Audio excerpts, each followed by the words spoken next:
Qala fatud al-umamu bi awthaniha wa makanat ta'budu al-awwal fal-awwal thumma ya'tina rabbuna ba'da dhalika fayaqul man tangtadirun fayaquluna nangtadiru rabbana azza wa jal fayaqulu ana rabbukum, maka aku adalah Rabb kalian. Yaquluna hatta nangtadira ilaika fayatajala lahum yadhaku qala sami'tu Nabiya sallallahu alaihi wa ala alihi wasallam. Maka ini wajah pendalilannya jelas sekali. Penulis memasukkan hadis yang ketiga ini, yang mana tujuannya adalah riwayat ini adalah riwayat yang marfu, yang mana disebutkan di ujung qala sami'tu nabiyya sallallahu alaihi wa ala alihi wasallam. Kalau ditanya kok pengangkatan marfu'nya di akhir, kita jawab tidak apa-apa. Dan ini bisa terjadi di saat periwayatan hadis ini dalam keadaan fatwa. Maka disebutkan di sini bahwa Abu Zubair menanyakan kepada Jabir tentang al-wurud. Maka Jabir menjawab bagaimana kisah di hari akhirat kelak melihat wajah Allah, tidak langsung menukilkan qala Rasulullah. Tetapi di sini disebutkan dahulu apa yang akan terjadi yang dia dengar dari Nabi. Baru di ujungnya dia mengatakan qala sami'tu nabiyya sallallahu alaihi wa ala alihi wasallam. Maka ini dari sighah riwayat marfu. Bisa jadi di awal seperti kebanyakan hadis an Abi Hurairah qala Rasulullah sallallahu alaihi wasallam. Ini jelas marfu. Atau bisa juga di saat fatwa soal jawab, maka sahabat ini menjawab dahulu dari ucapan Nabi. Setelah selesai dia menukilkan ucapan Nabi, lalu di akhirnya hakada qala Rasulullah atau hakada sami'tu Rasulullah. Begitupun di sini.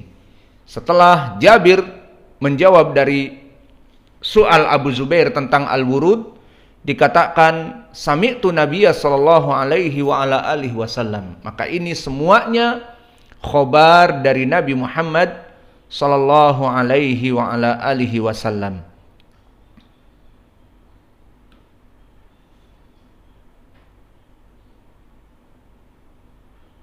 Maka inilah sebabnya kenapa penulis memasukkan hadis yang ketiga, yang madarul hadisnya kepada Ibnu Juraij sama. Maka bedanya di sini hanya satu sanad, yakni Rawh Ibnu Ubadah dari gurunya Imam Ahmad, dan bertemu madarul hadis kepada Ibnu Juraij. Maka siapa Imam Ahmad yang meriwayatkan hadis ini di hadis yang ketiga? Maka kita syarah di dalam hadis yang ketiga ini, Imam Ahmad, dia Imam Ahmad bin Muhammad bin Hanbal. Maka Ahmad bin Hanbal bukan nama bapaknya Hanbal. Nama bapaknya adalah Muhammad. Maka dia Ahmad bin Muhammad ibn Hanbal, Abu Abdillah Asy-Syaibani Al-Marwazi. Dan dia tinggal di Baghdad di akhirnya. Maka bapaknya adalah Muhammad.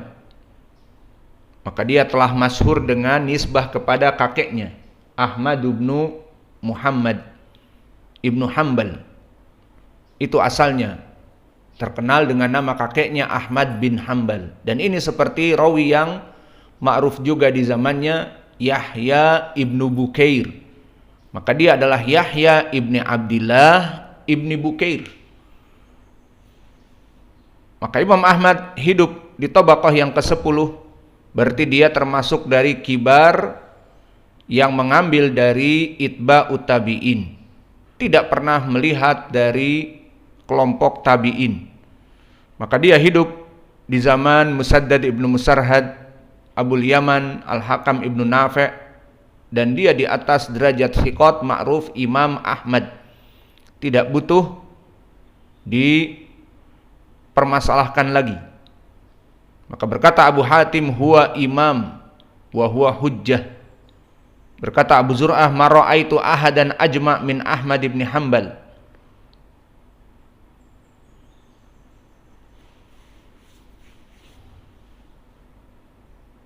Dan dikatakan oleh Yahya ibn Sa'id al-Qattan, hibrun min ahbari hadhil ummah. Maka dia adalah tintanya dari umat ini. Dan ini makna hibrun, tinta adalah ilmu. Untuk menulis tulisan karya ilmu butuh kepada tinta. Dan ini seperti laqab dari Imam Ibnu Abbas, hibru hadhil ummah, tintanya dari para sahabat.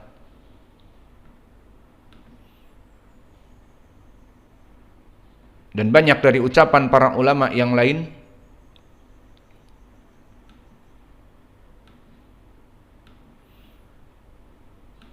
Kemudian bertemu sanad kepada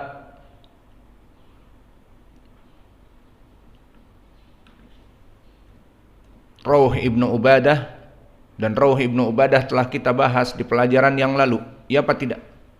Telah dikasih tahu.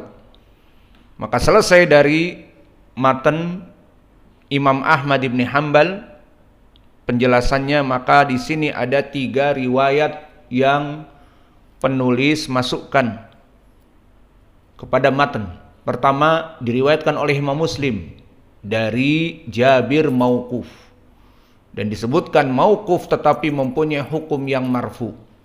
Dan telah kita sebutkan apa penyebabnya menjadi hukum yang marfu. Pertama, apa yang dikatakan oleh Jabir bukan dari akal pikiran dirinya, membicarakan tentang bagaimana Allah menampakkan dirinya dan tertawa, dan menyebutkan bagaimana keadaan menyeberang as-sirat di hadis Jabir yang panjang. Maka hukumnya marfu kita katakan karena bukan dari pemikiran Jabir. Dan yang kedua, telah datang riwayat-riwayat yang marfu, maka penulis memasukkanlah 2 riwayat yang marfu. Yang pertama marfu dari lafaz yadhaku, dan yang kedua marfu dari lafaz keseluruhan, di mana di lafaz Imam Ahmad disebutkan hatta nang duro ilaika fayatajalalahum yadhaku qala sami'tu nabiyya sallallahu alaihi wasallam. Maka telah selesai dari permasalahan sanad 1, 2, dan 3. Kemudian min babil faidah, di sana masih ada sanad yang lain, namun penulis tidak memasukkan karena untuk mengirit matan. Maka disebutkan di sana ada mutabaah yang lain selain dari jalan Abu Zubair. Maka telah diriwayatkan oleh Ashabus Sunan, seperti datang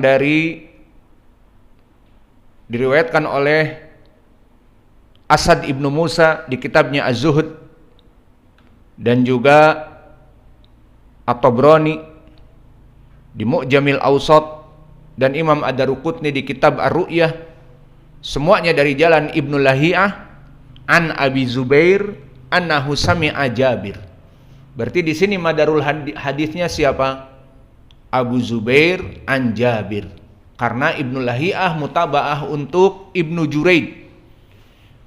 Maka ini pun menjadi penguatan riwayat yang marfu, karena lafadznya marfu. Diriwayatkan oleh Ibnu Lahiyah an Abi Zubair dari Jabir anil wurud. Ditanya Jabir tentang al-wurud, faqala Jabir sami'tu Rasulullah sallallahu alaihi wa ala alihi wasallam yaqul nahnu yaumal qiyamah ala qaumin fawqan nas fayunadi munadin yalhaqu kullu ummatin bima kanat ta'budu qala fayatina rabbuna azza wajal fayaqul madza tangtadirun fayaquluna nangtadiru rabbana fayaqulu ana rabbukum fayaqulun hatta qala Jabir fasami'tu Nabiya sallallahu alaihi wasallam yaqul fayatajalla lahum dhahikan. Maka ini mutabaah untuk siapa? Ibnu Juraid.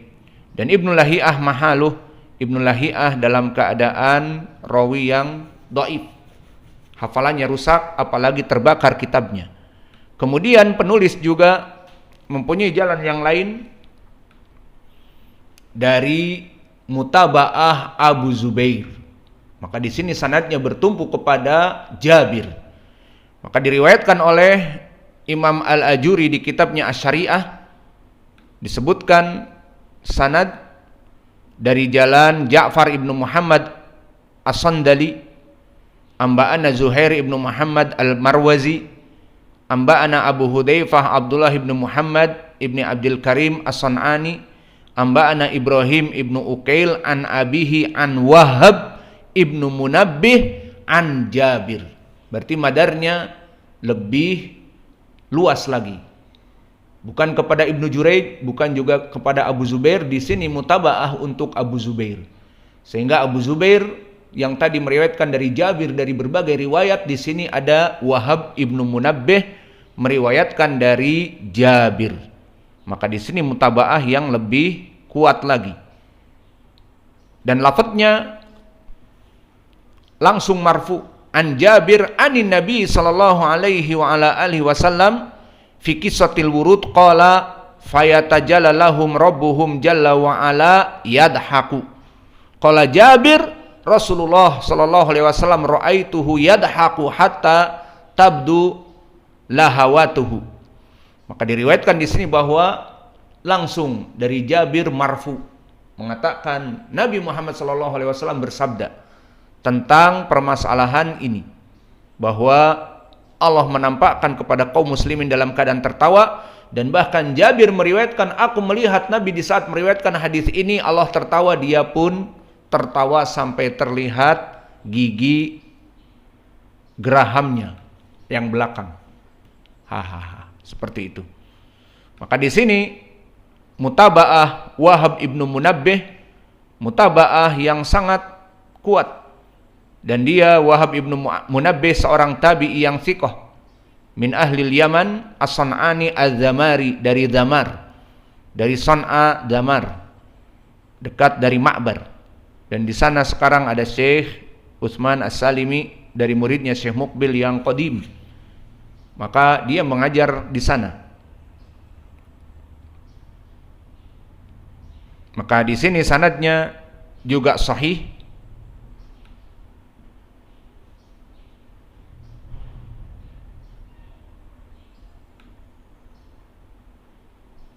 Sudah masuk adzan, silahkan al-muadzin yuadzin. Barakallahu fikum.